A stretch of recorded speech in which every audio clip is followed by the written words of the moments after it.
ఓం నమ శివాయ. శ్రీ మాత్రే నమః. ఓం శ్రీ సాయిరం. అందరికీ నమస్కారం అండి. డిసెంబర్ 30 ముక్కోటి ఏకాదశి రోజు బియ్యం డబ్బాలో ఇది పెడితే చాలు కష్టాలన్నీ సమస్యలన్నీ పోతాయి. సంవత్సరం అంతా కూడా డబ్బు వస్తుంది. మన హిందూ సాంప్రదాయంలో ఎన్నో పండుగలు వస్తూ ఉంటాయి, పోతూ ఉంటాయి. కానీ కొన్ని తిథులు మాత్రం చాలా చాలా విశేషమైనవి. అటువంటి అత్యంత శక్తివంతమైన పవిత్రమైన రోజు రాబోతుంది. అదే ముక్కోటి ఏకాదశి. దీనినే మనం వైకుంఠ ఏకాదశి అని కూడా పిలుచుకుంటూ ఉంటాం. ఏడాదికి 24 ఏకాదశులు వస్తే వీటన్నిటిలోకెల్లా రారాజు లాంటిది ఈ ముక్కోటి ఏకాదశి. ఎందుకంటే సాక్షాత్తు ఆ వైకుంఠ ద్వారములు తెరుచుకొని శ్రీ మహావిష్ణువు మనకు దర్శనమిచ్చే అద్భుతమైన రోజు ఇది. ఇటువంటి గొప్ప రోజున మన ఇంట్లో ఉండే డ్రమ్ములో లేదా బియ్యం డబ్బాలో ఈ వస్తువును వేస్తే దరిద్రం పోయి లక్ష్మీదేవి తిష్ట వేస్తుంది. సంవత్సరం అంతా కూడా కలిసి వస్తుంది. ధనానికి ధాన్యానికి లోటు అనేది రాదు. పట్టిందల్లా బంగారంలాగా మారుతుంది అని శాస్త్రాలు చెప్తూ ఉన్నాయి. మరి ఈ ముక్కోటి ఏకాదశి రోజున మన వంటింట్లో ఉండే బియ్యం డబ్బాలో ఏ చిన్న వస్తువు పెడితే మనకు తలరాత మారిపోతుంది అనే విషయాన్ని వీడియోలో చాలా వివరంగా తెలుసుకుందాం. అంతేకాదు ముక్కోటి ఏకాదశి రోజు ఎటువంటి పొరపాట్లు అసలు చేయకూడదు, ఎటువంటి ప్రదేశాలకు వెళ్ళకూడదు అన్న విషయాన్ని కూడా ఈ వీడియోలో తెలుసుకుందాం. ఫ్రెండ్స్, ఈ వీడియోని ఎక్కడ కూడా స్కిప్ చేయకుండా చివరి వరకు చూడండి. ఎందుకంటే ఇందులో చెప్పే ప్రతి మాట కూడా మీ జీవితంని మార్చేది. అసలు విషయంలోనికి వెళ్ళే ముందు దయచేసి ఈ వీడియోకి ఒక లైక్ చేయండి. అలాగే మనందరికీ ఆ శ్రీమన్నారాయణుడి అనుగ్రహం కలగాలని కామెంట్ బాక్స్లో శ్రీమన్నారాయణ అని తప్పకుండా కామెంట్ చేయండి. అసలు మన ఇంట్లో లక్ష్మీదేవి ఎక్కడ ఉంటుంది అన్న విషయం గురించి మాట్లాడుకుందాము. చాలామంది దేవుడి గదిలో లక్ష్మీదేవి ఉంటుంది అనుకుంటారు, బీరువాలు ఉంటుందని అనుకుంటారు. నిజంగా లక్ష్మీదేవి స్థిర నివాసం ఉండేది మన వంటింట్లో. అందులోనూ ముఖ్యంగా మనం బియ్యం నిల్వ చేసే డబ్బాలో. అవును, అన్నం పరబ్రహ్మ స్వరూపం అంటారు. అటువంటి అన్నానికి మూలమైన బియ్యం అంటే సాక్షాత్తు అన్నపూర్ణదేవి అంటే లక్ష్మీ స్వరూపమే కదా. మనం చాలా సందర్భాలు చూస్తూ ఉంటాము. మన పెద్దవాళ్ళు బియ్యం డబ్బా ఖాళీ అయిపోతే బియ్యం అయిపోయాయి అని అననిచ్చేవారు కాదు, బియ్యం నిండుకున్నాయి అని చెప్పేవారు. ఎందుకు అంటే ఆ డబ్బా ఎప్పుడు కలకలలాడుతూ ఉండాలి. ఈ మధ్యకాలంలో మనం బియ్యం డబ్బాను చాలా అశ్రద్ధ చేస్తున్నాం. ప్లాస్టిక్ డబ్బాలో పోసేస్తూ ఉన్నాం, ఎక్కడ పడితే అక్కడ పెడుతూ ఉన్నాం. కానీ మీరు గమనించండి, పూర్వపు రోజుల్లో బియ్యం నిల్వ చేయడానికి పెద్ద పెద్ద గాదెలు ఉండేది, లేదా మట్టి కుండలు, ఇత్తడి పాత్రలు వాడేవారు. ఆ బియ్యం డబ్బాను ఎంత పవిత్రంగా చూసుకునేవారు. ఈరోజు మనం తెలుసుకోవాల్సిన అసలు విషయం ఇదే. మీ ఇంట్లో ఆర్థిక సమస్యలు ఉన్నాయా? చేతిలో చిల్లి గవ్వ కూడా ఇవ్వటం లేదా? అయితే ముందు మీ బియ్యం డబ్బా పరిస్థితిని గమనించండి. చాలామంది ఇళ్లలో బియ్యం డబ్బాలో పురుగులు పట్టి ఉంటాయి, లేదా అడుగున దుమ్ము పేరుకుపోయి ఉంటుంది. బియ్యం డబ్బా చుట్టూ బూజులు పట్టి ఉంటాయి. కానీ అలా బియ్యం డబ్బా దుమ్ము ధూళితో ఉండకూడదు. అది దరిద్రానికి సంకేతం. మనం ఎప్పుడైతే బియ్యాన్ని గౌరవం చేస్తామో అప్పుడే ఆ తల్లి మన కనుక వర్షం కురిపిస్తుంది. బియ్యం డబ్బా అనేది మన ఇంటికి అక్షయ పాత్ర లాంటిది. దాని విషయంలో మనం పాటించాల్సిన నియమాలు చాలా ఉన్నాయి. ముందుగా ఎప్పుడు కూడా బియ్యం డబ్బాను నేల మీద డైరెక్ట్గా పెట్టకండి. దాని కింద ఒక పేపర్ కానీ ప్లాస్టిక్ కవర్ కానీ వేసి దాని మీద డబ్బా పెట్టాలి. ఎందుకంటే లక్ష్మీదేవి నేల మీద పెట్టి అగౌరవపరిచినట్టే. అలాగే మనం బియ్యం డబ్బాలో ఎప్పుడు కూడా మనం అన్నం వండుకోవడానికి బియ్యం తీసే గ్లాసు లేదా రవ్వ ఉంటుంది కదా, దాన్ని లోపలే వదిలివేయకూడదు. బియ్యం తీసిన వెంటనే ఆ గ్లాసును బయట పెట్టుకోవాలి తప్ప బియ్యంలో కూర్చి పెట్టకూడదు. ఇది చాలా చిన్న విషయంలా అనిపించవచ్చు, కానీ వాస్తురీత్యా మరియు ఆధ్యాత్మిక రీత్యా ఇది చాలా పెద్ద దోషం. ఇంకొక ముఖ్యమైన విషయం ఏంటంటే చీకట్లో ఎప్పుడు బియ్యం తీయకూడదు. సాయంత్రం దీపారాధన అయ్యాక బియ్యం డబ్బాలో చేయి పెట్టకూడదు అని మన పెద్దలు అందుకే చెప్తుంటారు. ఒకవేళ తప్పనిసరిగా పరిస్థితుల్లో బియ్యాల్సి వస్తే లైట్ వేసి అన్నపూర్ణదేవిని తలుచుకొని అప్పుడు తీయాలి. అలాగే బియ్యం డబ్బాను ఎప్పుడు పడితే అప్పుడు, ఏ వారం పడితే ఆ వారం శుభ్రం చేయకూడదు. శుక్రవారం నాడు, మంగళవారం నాడు బియ్యం డబ్బాను పూర్తిగా ఖాళీ చేసి కడగడం లాంటివి చేయకూడదు. ఏదైనా గురువారం కానీ బుధవారం కానీ చూసుకొని శుభ్రం చేసుకోవాలి. ఇంకో రహస్యం ఏమిటంటే మనం బియ్యం డబ్బాలో ఎప్పుడు ఒకే రకమైన బియ్యం మాత్రమే ఉంచాలి. అంటే పాత బియ్యం అయిపోకుండానే కొత్త బియ్యం తెచ్చి వాటి మీద పోసేస్తూ ఉంటారు చాలామంది. అలా చేయకూడదు.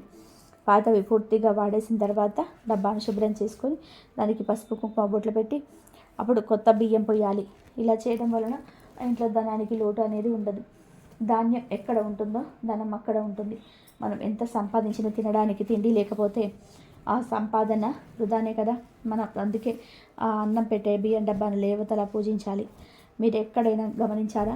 మనం ఏదైనా శుభకార్యం జరిగితే అక్షింతలు వేస్తాము. ఎందుకంటే బియ్యం శుభానికి సంకేతం. అలాంటి బియ్యాన్ని మనం నిల్వ చేసే పాత్ర ఎంత శుభ్రంగా, ఎంత పవిత్రంగా ఉంటే మన జీవితం అంత బాగుంటుంది. ఇంకా వివరంగా చెప్పాలంటే బియ్యం డబ్బాలో ఎప్పుడు కూడా పురుగులు పట్టకుండా చూసుకోవాలి. అందుకోసం మన రకరకాలుగా కెమికల్స్ వాడాల్సిన అవసరం లేదు.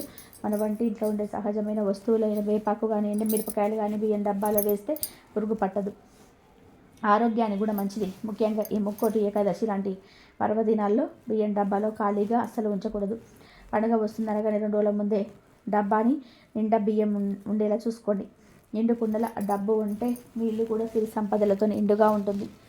ఇంకో విషయం ఏమిటంటే, మనం అన్నం వండడానికి బియ్యం తీసేటప్పుడు కింద ఒలక్కుండా జాగ్రత్త పడాలి. కాళ్ళ కింద బియ్యం గింజలు నలిగితే అది మహాపాపం. అందుకే బియ్యం డబ్బా దగ్గర చాలా జాగ్రత్తగా ఉండాలి. కొంతమంది ఆడవాళ్ళు స్నానం చేయకుండా అంటూ బట్టలతో బియ్యం డబ్బాను ముట్టుకుంటూ ఉంటారు. అది అస్సలు చేయకూడదు. అన్నపూర్ణాదేవి ఆగ్రహిస్తుంది. మనం ఎంత భక్తితో, ఎంత రుచిగా వంట చేస్తామో ఆ వంట మన శరీరానికి అంత శక్తిని ఇస్తుంది. అదేవిధంగా మనం ఎంత పవిత్రంగా బియ్యాన్ని భద్రపరుచుకుంటామో ఆ బియ్యం మనకు అంత ఐశ్వర్యాన్ని ఇస్తుంది. కనీసం వారానికి ఒకసారైనా బియ్యం డబ్బాకు నమస్కారం చేసుకోండి. తల్లి, మాకు పట్టెడు అన్నం పెడుతున్నావు, మా కడుపు నింపుతున్నావు, మా ఇల్లు ఎప్పుడు అలాగే కలకలలాడేలాగా చూడు అని మనస్ఫూర్తిగా దండం పెట్టుకోండి. మీలో మార్పు మీకు తెలుస్తుంది. ఒక చిన్న డబ్బా కదా అని తీసి పడేయకండి. అది మీ ఇంటి ఐశ్వర్య పేటిక. దాన్ని ఎంత బాగా చూసుకుంటే అది మిమ్మల్ని అంత బాగా చూసుకుంటుంది. ఇంకొక ముఖ్యమైన విషయం ఏంటంటే, ఈ ముక్కోటి ఏకాదశి రోజున తప్పనిసరిగా కొన్ని నియమాలు పాటించాలి. అవేంటంటే, ఈ రోజున చేయకుండా పనులు ఉన్నాయి, వీటిని చేస్తే మాత్రం పుణ్యం కూడా పోతుంది. మొదటిది, ఈ రోజున తల స్నానం విషయంలో చాలా జాగ్రత్తగా ఉండాలి. ఈ పవిత్రమైన రోజున తలకు షాంపూ పెట్టి స్నానం అస్సలు చేయకూడదు. అలాగే కుంకుడుకాయలు కూడా వాడకూడదు. కేవలం మామూలు నీళ్ళతో తల స్నానం చేయాలి, లేదా నది స్నానం చేయడం ఇంకా ఉత్తమం. అలాగే ఈరోజు చాలా రద్దీగా ఉండే ప్రదేశాలకు, గొడవలు జరిగే చోట్లకు అసలు వెళ్ళకూడదు. ఎందుకంటే అక్కడ ఉండే నెగిటివ్ ఎనర్జీ మనకు తగులుతుంది. ఈ రోజున మనం ఎంత ప్రశాంతంగా, ఎంత దైవ చింతనలో ఉంటే అంత మంచిది. ముఖ్యంగా గమనించాల్సిన ఇంకొక విషయం ఏమిటంటే, ఈరోజు తులసి మొక్క జోలికి అసలు వెళ్ళకూడదు. ముక్కోటి ఏకాదశి రోజున తులసి ఆకులను అసలు కొయ్యకూడదు. తులసి దళాలు విష్ణువుకు ప్రీతికరమే, కానీ వాటిని ముందు రోజే కోసి పెట్టుకోవాలి తప్ప ఏకాదశి రోజున చెట్టును తాగడం కానీ, ఆకులు తెంపడం కానీ మహాపాపం. అలాగే ఈ రోజున ఇంట్లో గొడవలు పడడం, అబద్ధాలు చెప్పడం, ఇతరులను దూషించడం వంటివి చేస్తే మనం చేసిన పూజ అంతా కూడా బుడిదలో పోసిన పన్నీరే అవుతుంది. ఈరోజు ఉపవాసం ఉండగలిగితే చాలా మంచిది. ఒకవేళ ఆరోగ్యం సహకరించడం వారు పలహారాలు తీసుకోవచ్చు, కానీ అన్నం మాత్రం తినకూడదు. ఉల్లి, వెల్లుల్లి, మసాలాలు ఈరోజు పూర్తిగా మానేయాలి. సాత్విక ఆహారం మాత్రమే తీసుకోవాలి. ఇక ఈరోజు స్త్రీలు చేయవలసిన ఒక అద్భుతమైన పని ఉంది. అదే గోరింటాకు పెట్టుకోవడం. సాధారణంగా ఆషాఢంలో గోరింటాకు పెట్టుకుంటాం, కానీ ఈ ముక్కోటి ఏకాదశి రోజున గోరింటాకు రుబ్బి స్త్రీలు తమ చేతికి పెట్టుకుంటే వారికి దీర్ఘ సుమంగళి యోగ ప్రాప్తిస్తుంది. అంటే భర్త ఆయుష్ పెరుగుతుంది, దాంపత్య అనన్యంగా ఉంటుంది. అంతేకాదు, ఎవరైతే సొంత ఇల్లు లేదా భూములు కొనాలని ప్రయత్నం చేస్తున్నారో వారు ఈరోజు గోరింటాకు పెట్టుకుంటే వారికి భూములు కొనే యోగాలు వస్తాయని శాస్త్రాలు చెప్తున్నాయి. ఆ శ్రీమన్నారాయణ చేతిలో ఉండే శంకు చక్రాలు ఎంత పవిత్రమో, స్త్రీల చేతికి ఉండే గోరింటాకు కూడా అంత లక్ష్మీప్రదమైనది. అంతేకాదు, ఈ ముక్కోటి ఏకాదశి రోజున మీరు బజారుకు వెళ్ళి ఉప్పును కానీ, పసుపును కానీ కొని ఇంటికి తీసుకొని రండి. మనం మామూలుగా ఎప్పుడు పడితే అప్పుడు సరుకులు తెచ్చుకుంటాము, కానీ ఈ విశేషమైన రోజున గల్లుడుప్పు ప్యాకెట్ను కానీ, లేదా మంచి పసుపు ప్యాకెట్ను కానీ తెచ్చి దేవుడి దగ్గర పెట్టి ఆ తర్వాత వంటల్లో వాడితే మొదలు పెడితే సంవత్సరం అంతా లక్ష్మీదేవి మీ ఇంట్లోనే స్థిర నివాసం ఉంటుంది. ఉప్పు లక్ష్మీ స్వరూపం, పసుపు మంగళకరమైన వస్తువు. ఈ పర్వదినాన ఇంటికి రావడం అంటే సాక్షాత్తు ఆ లక్ష్మీ నారాయణులు మీ ఇంటికి వచ్చినట్టే లెక్క. కాబట్టి ఈరోజు ఉప్పు ప్యాకెట్ను లేదా పసుపు ప్యాకెట్ను కొని తెచ్చుకోవడం మర్చిపోకండి. కేవలం 10-20 రూపాయలతో పోయేది, కానీ వచ్చే ఫలితం మాత్రం కోట్లలో వస్తుంది. డబ్బులు లేక ఇబ్బంది పడేవారు, అప్పుల బాధలో ఉన్నవారు ఈ చిన్న పని చేసి చూడండి. మీ ఆర్థిక పరిస్థితి మార్పు మీకే తెలుస్తుంది. ఇక ఈ ముక్కోటి ఏకాదశి రోజు బియ్యం డబ్బాలో ఇదొక్కటి వేస్తే చాలు ధనం దూసుకొస్తుంది అని శాస్త్రాలు చెప్తూ ఉన్నాయి. ఈ బియ్యం డబ్బా పరిహారం సామాన్యమైనది కాదు. మన పెద్దలు రహస్యంగా ఆచరించిన ఒక అద్భుతమైన ధనాకర్షణ మార్గం. ఇది కేవలం ఒక పూజ కాదు, మన ఇంట్లోకి లక్ష్మీదేవిని శాశ్వతంగా ఆహ్వానించే ఒక గొప్ప ప్రక్రియ. కాబట్టి ఇప్పుడు మనం చెప్పుకోబోయే ప్రతి మాటను, ప్రతి చిన్న విషయాన్ని కూడా చాలా శ్రద్ధగా వినండి. ఎందుకంటే ఇందులో వాడే ప్రతి వస్తువుకు ఒక విశిష్టమైన శక్తి ఉంటుంది. ముందుగా ఈ పరిహారాన్ని ఎప్పుడు చేయాలన్న విషయం దగ్గర చాలామందికి సందేహాలు వస్తూ ఉంటాయి. దీనికి ఒక ప్రత్యేకమైన సమయం ఉంటుంది. ముక్కోట ఏకాదశి పర్వదినాన ఈ పరిహారాన్ని చేసుకోవాలి. ఈరోజు ఉదయం వైకుంఠ ద్వార దర్శనం చేసుకొని దేవుడి పూజ అంతా అయిపోయిన తర్వాత మధ్యాహ్నం 12 గంటల నుంచి రాత్రి 12 గంటలలోపు ఎప్పుడైనా మీరు ఈ పరిహారాన్ని చేసుకోవచ్చు. సాధారణంగా మనం ఏ పని చేసినా ఉదయం పూట చేయాలి అనుకుంటాం, కానీ విశేషమైన ధన ఆకర్షణ పరిహారానికి మధ్యాహ్నం 12 తర్వాత సమయం చాలా అద్భుతంగా పనిచేస్తుంది. మీరు మధ్యాహ్నం భోజనం అయ్యాకైనా, లేదా సాయంత్రం దీపారాధన సమయంలోనైనా, లేదా రాత్రి పడుకునే ముందు ప్రశాంతంగా ఉన్నప్పుడైనా చేసుకోవచ్చు. ఒక చిన్న విషయం గుర్తుపెట్టుకోండి, ఖచ్చితంగా ఏకాదశి తీరి ఉన్నప్పుడే చేసుకోవాలి, ద్వాదశి వచ్చాక చేయకూడదు. ఎందుకంటే ఆ రోజున ఉండే వైబ్రేషన్, ఆ రోజు విశ్వంలో ఉండే పాజిటివ్ ఎనర్జీ ఈ పరిహారానికి ప్రాణం పోస్తుంది. ఇక ఈ పరిహారం చేయడానికి మొదట కావాల్సిన వస్తువుల గురించి మాట్లాడుకుందాం. ఇవి మన వంటింట్లో దొరికే సామాన్యమైన వస్తువులే అనిపించవచ్చు, కానీ తాంత్రిక శాస్త్రం ప్రకారం మీ దీనికి సరైన ప్రకారంలో కలిపితే వారి రేట్ల పెరుగుతుంది. ముందుగా మీరు సేకరించుకోవాల్సింది ఒక పసుపు రంగు వస్త్రం. ఎందుకు పసుపు రంగు వస్త్రము అంటే, పసుపు అనేది గురుగ్రహానికి సంకేతం. మన జాతకంలో గురుడు బాగుంటేనే చేతులు డబ్బు నిలుస్తుంది. అంతేకాదు ఆ శ్రీమన్నారాయణుడికి అత్యంత ప్రీతికరమైన రంగు పీతాంబరం అంటే పసుపు రంగు. స్వామి అనుగ్రహం మనకు కలగాలి అంటే ఆ రంగు వస్త్రం ఉండాల్సిందే. ఈ వస్త్రం మరి పెద్దది అవసరం లేదు. ఒక అరచేతి రుమాల్ సైజు లేదా ఒక బ్లౌజ్ పీస్ అంతా ముక్కున్నా సరిపోతుంది. అయితే ఇది కొత్తది అయితే చాలా మంచిది. ఒకవేళ కొత్తది దొరకకపోతే ఇంట్లో ఉన్న పసుపు రంగు బట్టను శుభ్రంగా ఉతికి ఆరబెట్టి దానికి కొంచెం పసుపు నీళ్లు చల్లి శుద్ధి చేసి వాడుకోవచ్చు. కానీ చిరిగిపోయినవి, మాసిపోయిన మాత్రం అస్సలు వాడకండి. ఎందుకంటే మనం పిలిచేది ధనలక్ష్మిని, ఆమె చాలా శుభ్రతను కోరుకుంటుంది. ఇప్పుడు ఆ పసుపు వస్త్రాన్ని మీ దేవుడి గదిలో దేవుడి ముందు పరచండి. మనసు ప్రశాంతంగా ఉంచుకోండి. ఇప్పుడు మనం ఒక్కొక్క వస్తువును అందులో వేస్తూ మన సంకల్పాన్ని చెప్పుకోవాలి. మొట్టమొదటిగా అందులో వేయాల్సింది 5 బిర్యానీ ఆకులు. అవును, మన వంటింట్లో వాడే బిర్యానీ ఆకులే. చాలామందికి తెలియని రహస్యం ఏమిటి అంటే, బిర్యానీ ఆకుకు నెగిటివ్ ఎనర్జీని తీసేసి పాజిటివ్ ఎనర్జీని, ముఖ్యంగా డబ్బును ఆకర్షించే గుణం చాలా ఎక్కువగా ఉంటుంది. మీరు ఎంపిక చేసుకునే ఈ 5 ఆకులు కూడా ఎక్కడ చిరిగిపోకుండా, రంధ్రాలు లేకుండా, కాడలు విరిగిపోకుండా చక్కగా అందంగా ఉండాలి. ఖండించబడిన ఆకులు వాడితే ఫలితం కూడా అలాగే ఉంటుంది. కాబట్టి మంచి ఆకులను నేరుకొని పెట్టుకోండి. ఆ 5 ఆకులను ఆ పసుపు బట్ట మధ్యలో ఉంచండి. ఆ తర్వాత ఆకులపైన వేయవలసిన 2 ముఖ్యమైన వస్తువు ధనియాలు. ధనియాలు అంటే సాక్షాత్తు కుబేరుడి స్వరూపం. మీరు గమనిస్తే మనం ధనత్రయోదశి నాడు ఖచ్చితంగా ధనియాలు కొంటాం.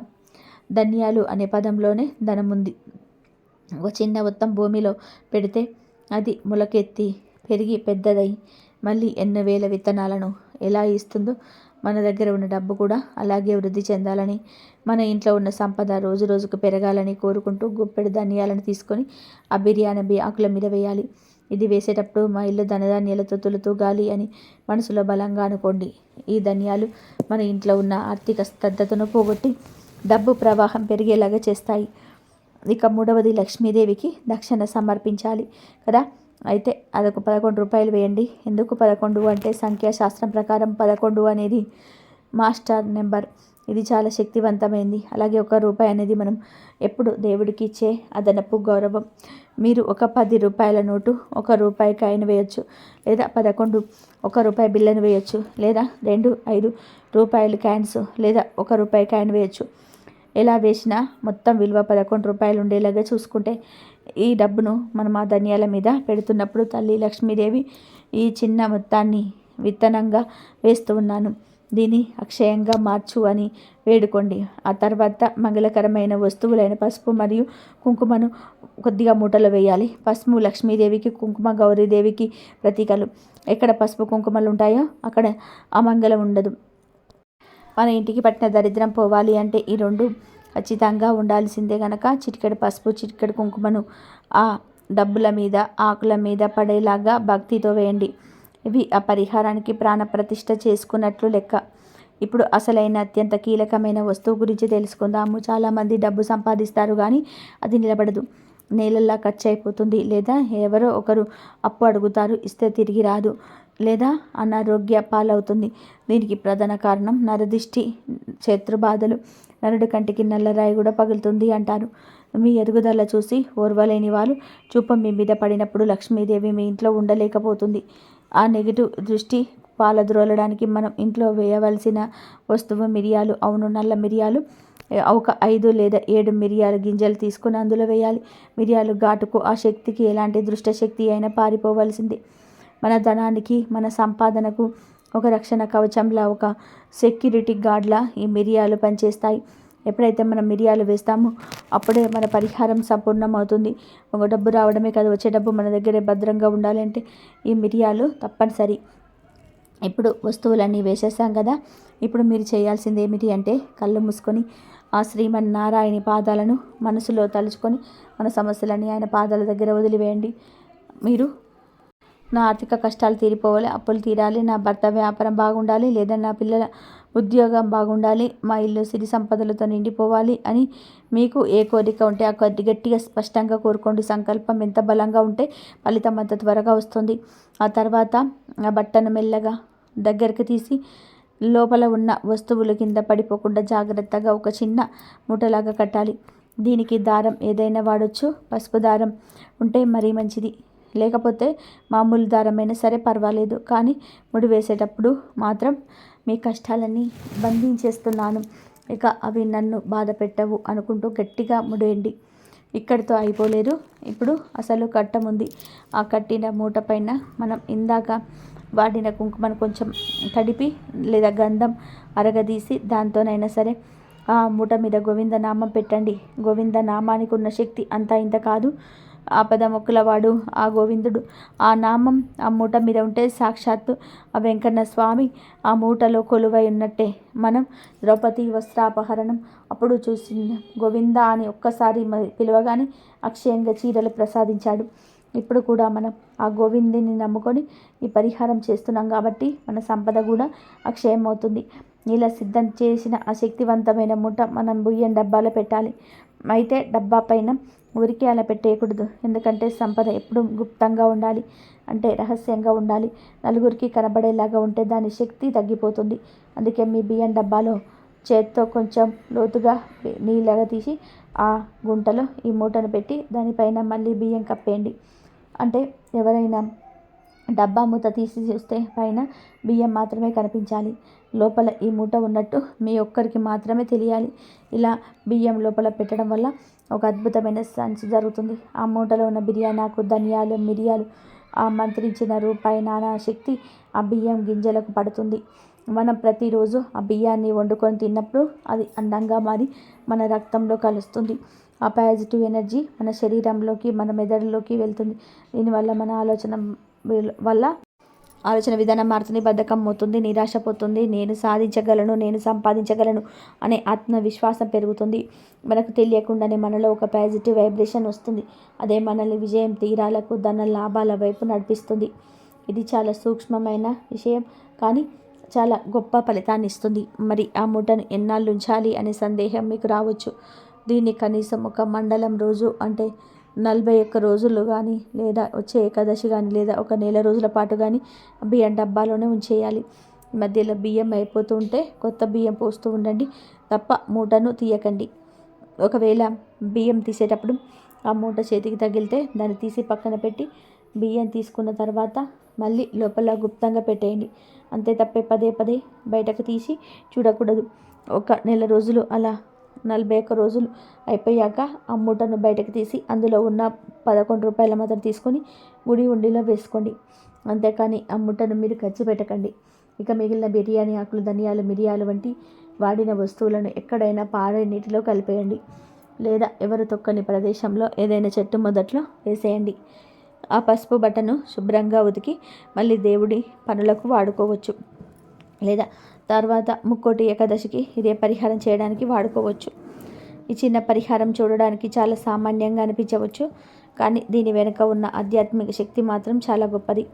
మనం ఎప్పుడైతే ఆ పవిత్రమైన మూటను మన ఇంటి అక్షయపాత్రమైన బియ్యం డబ్బాలో ఉంచుతామో అప్పుడు సాక్షాత్తు అన్నపూర్ణాదేవి అనుగ్రహం మీ మన కుటుంబంపై సంపూర్ణంగా కలుగుతుంది. తల్లని చూపు మన ఇంటిపైన పడితే ఇంకా ఆ ఇంటికి ధనానికి ధాన్యానికి ఏ రోజు అనేది లోటు రాదు. ఎంత ఖర్చు పెట్టినా ఎంత వండుకున్నా బియ్యం డబ్బా ఎప్పుడు నిండు కుండలాగా కలకలలాడుతూనే ఉంటుంది. మన పెద్దలు ఎప్పుడు ఇల్లు ధనధాన్యాలతో తులతూగాలి అని అంటుంటారు. దాని అర్థం ఇదే. తినడానికి లోటు లేని తిండి, చేతి నిండా డబ్బుండడమే నిజమైన ఐశ్వర్యం. ఈ రోజున చేసే పరిహారం వలన మీలు సిరి సంపదలకు నిలయంగా మారుతుంది. ఆకలి బాధలు తెరిచేరవు, ఆర్థిక ఇబ్బందులు తొలగిపోతాయి. మీ వంటి ఎప్పుడు కూడా శుభప్రదంగా లక్ష్మీదేవి నివాసంగా మారుతుంది. కాబట్టి సంపూర్ణ నమ్మకంతో భక్తితో ఈ పరిహారం చేయండి. అన్నపూర్ణాదేవి ఆశీస్సులతో మీ జీవితం సుభిక్షంగా మారుతుంది. మీకు అన్ని శుభాలే జరుగుతాయి. ఈ వీడియో కనుక మీకు నచ్చినట్లయితే ప్లీజ్ లైక్ చేయండి, షేర్ చేయండి, సబ్స్క్రైబ్ చేయండి. మరొక మంచి వీడియోతో మళ్ళీ కలుద్దాం. ఆ అమ్మవారి అనుగ్రహం, నారాయణుడి అనుగ్రహం అందరిపైన ఉండాలని మనస్ఫూర్తిగా కోరుకుంటున్నాను. జై శ్రీరామ్.